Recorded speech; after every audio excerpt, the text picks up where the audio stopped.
तो चीन की अर्थव्यवस्था आप लोग हिलाना चाहते हैं, उनके ऐप्स को डिलीट करके, उनकी झालड़ नहीं खरीद के, उनके खिलौने नहीं खरीद के। बहुत खूब।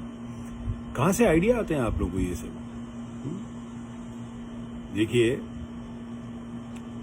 चीन की अगर आपको अर्थव्यवस्था को हिलाना है तो चीन के कंपटीशन में काम करना पड़ेगा। जैसे रेस होती थी स्कूल में, आप बोलो मैं तो रेस का बहिष्कार कर रहा हूं, तो इसका मतलब नहीं कि आप रेस जीत गए, आप डर गए। अमेरिका है ना, जिस देश में मैं बैठा हूं, ये सबसे बड़ा कंज्यूमर मार्केट है दुनिया का, और ऐसा कोई भी देश नहीं है पूरी दुनिया में जो अमेरिका में एक्सपोर्ट नहीं करता। यहां का राष्ट्रवाद फरेब नहीं है। यहां पे जबरदस्ती किसी को बोला नहीं जाता कि अमेरिका पापा इज ग्रेट, नहीं, ठीक है। मगर यहां पे जनता खुद बड़ी राष्ट्रवादी है, चाहे सरकार कोई भी हो। अभी हाल फिलहाल में मैं आपको बता देता हूं जो हो रहा है यहां पे। यहां की जनता खुद ही सामान नहीं खरीद रही चीन का बना हुआ।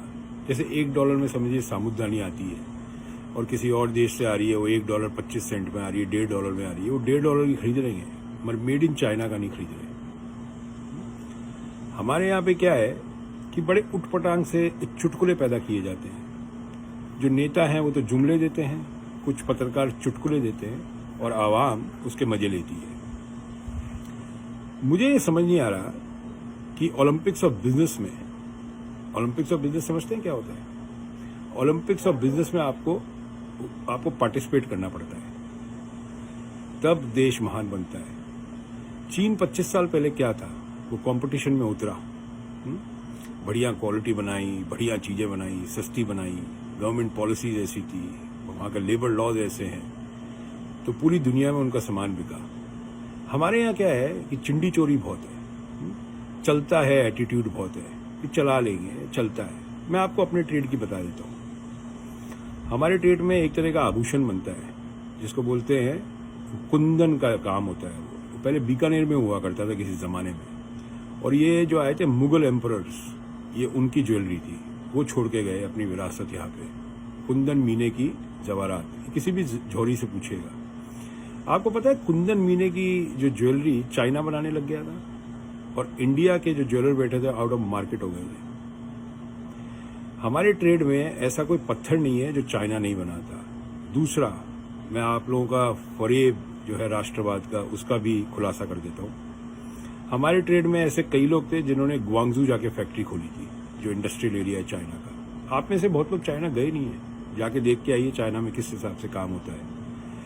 वहां पे 1000 पीस का ऑर्डर देते हैं ना, तो 1000 के 1000 पीस सारे करेक्ट होते हैं, कहीं गलती नहीं निकाल सकते। मैं आपको बोलता हूँ, मेरी खुद की फैक्ट्री थी जयपुर के अंदर 2014 तक। मैंने बंद क्यों करी? बिजली नहीं आती थी 8 घंटा।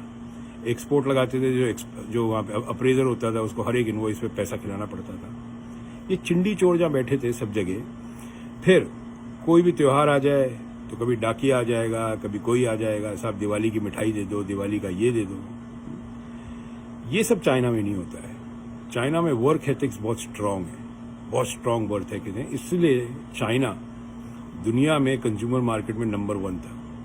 यहां तक कि अमेरिका का कंज्यूमर मार्केट चाइना ने खत्म कर दिया था। अमेरिकन कंज्यूमर मार्केट जो था, यहाँ पे मैन्युफैक्चरिंग जो होती थी अमेरिका में, वो चाइना ने खत्म करी थी धीरे धीरे। बिकॉज कंपटीशन के अंदर वो अमेरिका से भी सस्ता सामान बनाने लग गया था, तो अमेरिकन चाइना का सामान खरीदने लग गए थे। और आप लोग बात करते हैं झालड़ से आप चीन की अर्थव्यवस्था हिला देंगे। उनके ऐप्स जो हैं, जिसपे आजकल जितने बेरोजगार लोग हैं जो कि टिकटॉक पे अपना काम करते रहते हैं, वो टिकटॉक को आप लोग डिलीट करना चाहते हैं, जिससे चीन की अर्थव्यवस्था हिल जाए। मुझे लगता है जो आप लोगों को ये सुझाव देते हैं ना, उनके ऊपर का जो माला है ना, वो बिल्कुल हिला हुआ है। वो करेक्ट सुझाव नहीं दे रहे। नहीं, चीन से अगर आपको कम्पीट करना है तो उनके साथ वही खेल खेलिए। अगर हम कोई चीज ऑर्डर करते हैं आपको, से फॉर एग्जाम्पल ये डंबल है, मैं आपको बताता हूँ, अभी डंबल है, देखो कहाँ का है, ये सुनना आप, ये डंबल 1 साल पहले खरीदा हुआ था, मेड इन चाइना, ठीक है। तो आप ये समझ जाइए कि अगर आपको कंपटीशन में उतरना है तो आपको क्वालिटी में उतरना पड़ेगा। आप लोग अभी तक बिलीव करते हैं क्वांटिटी में, क्वालिटी में बिलीव नहीं करते। That's the problem in India. और किसी भी मैन्युफैक्चरर से पूछ लेगा, चाहे वो कपड़ा बनाता हो, कपड़े बनाने की फैक्ट्रियां इंडिया में बंद हो गई। कपड़े बनाना सारा का सारा अमेरिका जितना कपड़ा खाता है वो सारा बांग्लादेश, वियतनाम, इंडोनेशिया चले गया। पूछिए कोई गारमेंट एक्सपोर्टर्स से क्या हाल है आज की तारीख में, क्योंकि वहाँ फैक्ट्रियाँ चलाना एक तरह से बहुत बड़ा काम है इंडिया में आज की तारीख में, बहुत बड़ा काम। जो लोग फैक्ट्रियाँ चला रहे हैं इंडिया में, आपको सलूट है।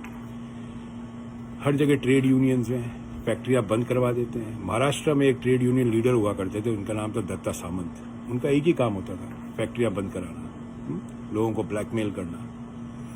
तो भाई अगर आपको चाइना को हराना है तो चाइना के साथ कम्पीट करिए।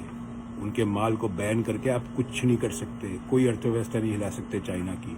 और आपको क्या लगता है कि सिर्फ आप ही चाइना का सामान खरीदते हैं और दुनिया में कोई नहीं खरीदता? आपने बैन कर दिया तो चाइना की अर्थव्यवस्था हिल जाएगी।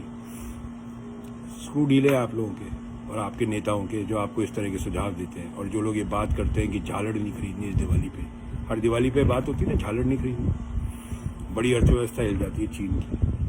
थोड़ा समझ का इस्तेमाल करिए, कंपटीशन में उतरिए। कंपटीशन का ज़माना है, कंपटीशन से भागिए मत। समझ में आई?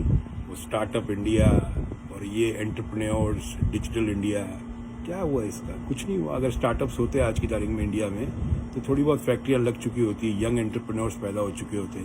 आज जो 24 साल 25 साल का लड़का जो रात के 3 बजे लोगों को ज्ञान बांटता रहता है सोशल मीडिया पे, उसको रात को 10 बजे सोता है, सुबह अपनी फैक्ट्री चलानी थी उसको। ऐसा कुछ भी नहीं है। मजदूरों का क्या हाल हो चुका है आप ये सोच सकते हैं, ठीक है ना? जहाँ पे मजदूरों का, जहाँ पे एक 10 साल का बच्चा घर के नौकर को छिछी करके बुलाता हो, चुटकी करके बुलाता हो, जिसको इज्जत नहीं है लेबर की, वहाँ पे कभी भी लेबर इतनी सक्षम नहीं हो सकती कि वो चीन जैसी कंट्री से कम्पीट कर सके। और जैसे मैंने कहा, ग्वांगजू जाइए, पता करिए एयर एशिया की टिकट मिल जाती है $28,000 की, $28,000 की। जाइए, पता करिए, देखिए कैसे फैक्ट्रियाँ चलती है।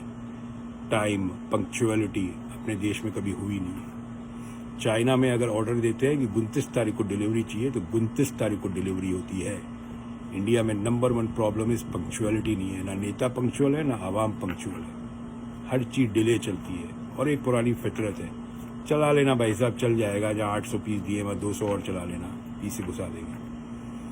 तो ये बैन करने की और डिलीट करने की ये जो कहानी आप लोगों ने डाली है, इससे बाहर निकलिए और कंपटीशन में उतरिए।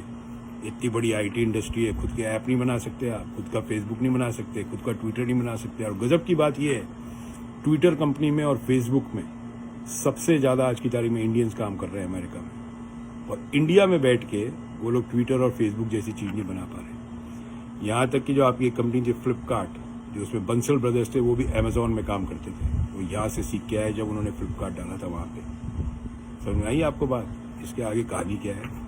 अभी भी अमेजोन इंडिया कंपटीशन दे रहा है। अमेजोन इंडिया ने कितनी कंपनियां खरीदी वहाँ पे, आप लोगों को पता भी नहीं है आज तक। कंपटीशन करिए, भागिए मत। जय हिंद, भारत माता की जय।